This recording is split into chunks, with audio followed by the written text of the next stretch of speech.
Good morning, Wind Chasers. Welcome to another episode of Chasing the Wind. I'm Pastor Mark, coming to you with just some thoughts that hit me. It's easy. You kind of go through life and you circle around. It's cyclical, and yet that's not always the way I like to look at it. But anyway, there was a phrase that came to me recently that two words, actually, one that have always helped me in some things. And words are funny things. So the two words that I want to talk to you about today, I'm going to kind of share a little bit of a story. I was working in kind of a group, I'm going to say counseling kind of situation, group session, and this lady was talking about how, like, the next week she was going to have to go to court or mediation with her husband, who they were going through a divorce and yada yada, and she just knew that she was going to go into that, and it was not going to be good. She's telling herself a story ahead of time that this is not going to be good.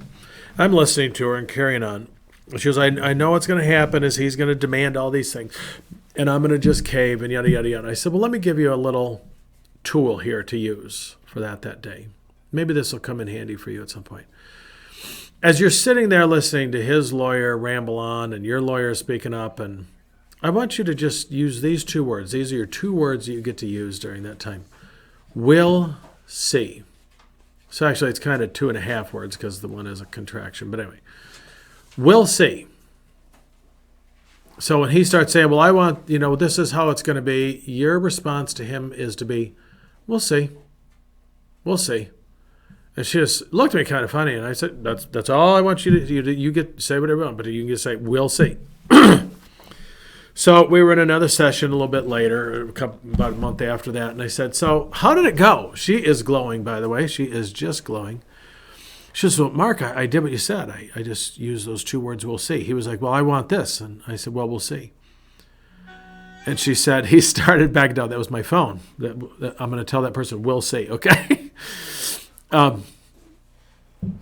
She was just glowing because she was like, Mark, it was amazing. He didn't know what to do. I said, well, it wasn't like that. It wasn't a weapon against him. It was to protect you.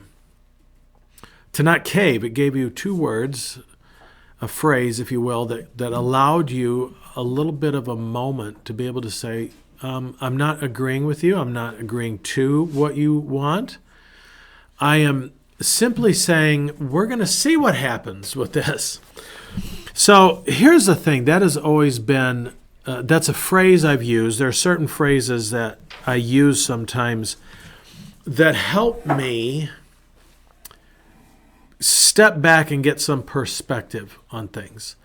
And that is one of the phrases that God has given me that I haven't used with myself in a while. It's kind of one of those little tools that, you lose it in the bottom of your toolbox because you just don't use it very often, or you quit using it because you got some other tools you need to use at that time.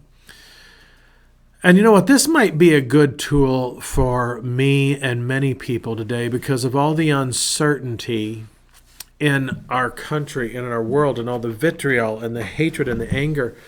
And I don't know about you, but there's been times I've been like, God, what is going on here? Are you not going to step in? This is a terrible thing. And he says, well, we'll see. Which brings me to a story.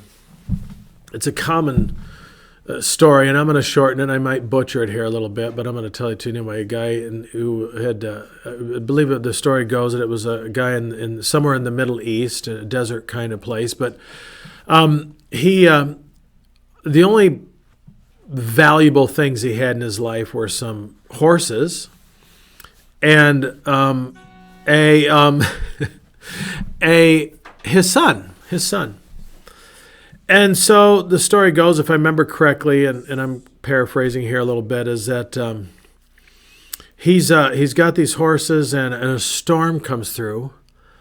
And they're all broodmares, meaning they're supposed to be mama horses, okay? And the storm comes through, knocks down his fences or whatever, and the horses all run off. And townspeople come around and they say to him, oh, this is a terrible thing. You've lost all your horses. And the guy responds to me and goes, well, we'll see. Well, a few days later, all these mares come back to his little ranch farm there, whatever you want to call it, because they know where they got fed. And so they come back. They know where home is, and they were treated well. And they come back, but they bring with them a stallion. And so the townspeople come out, oh, this is a wonderful thing. This is a good thing that has happened to you because now you have this stallion. And the guy says, well, we'll see.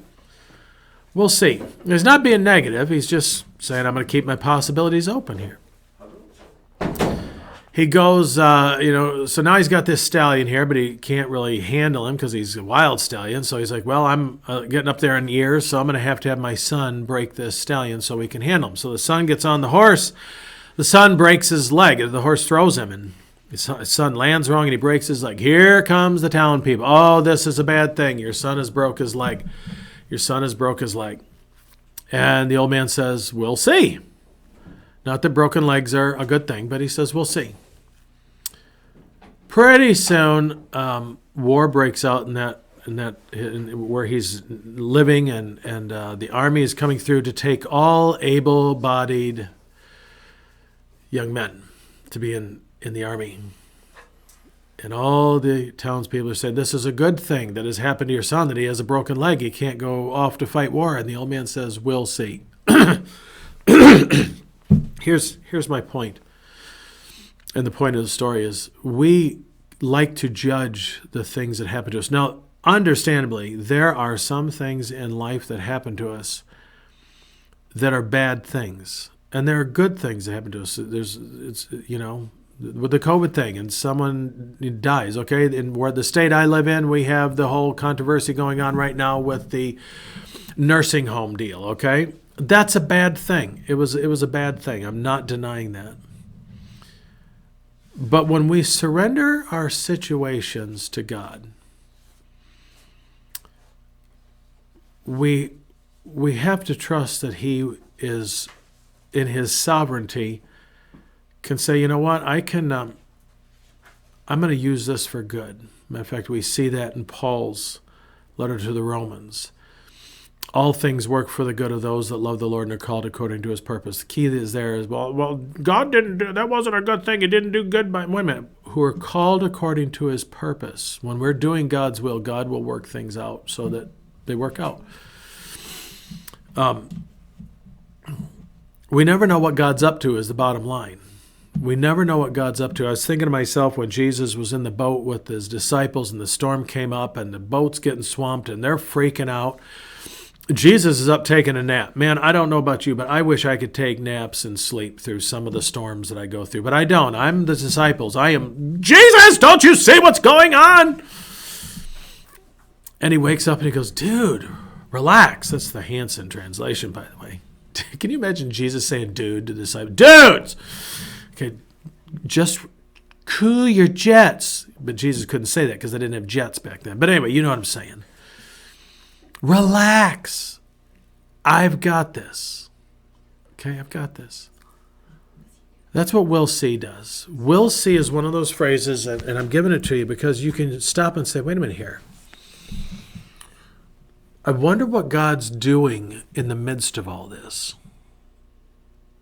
I love it when you read the story of Joseph in the Old Testament when his brothers were really not good.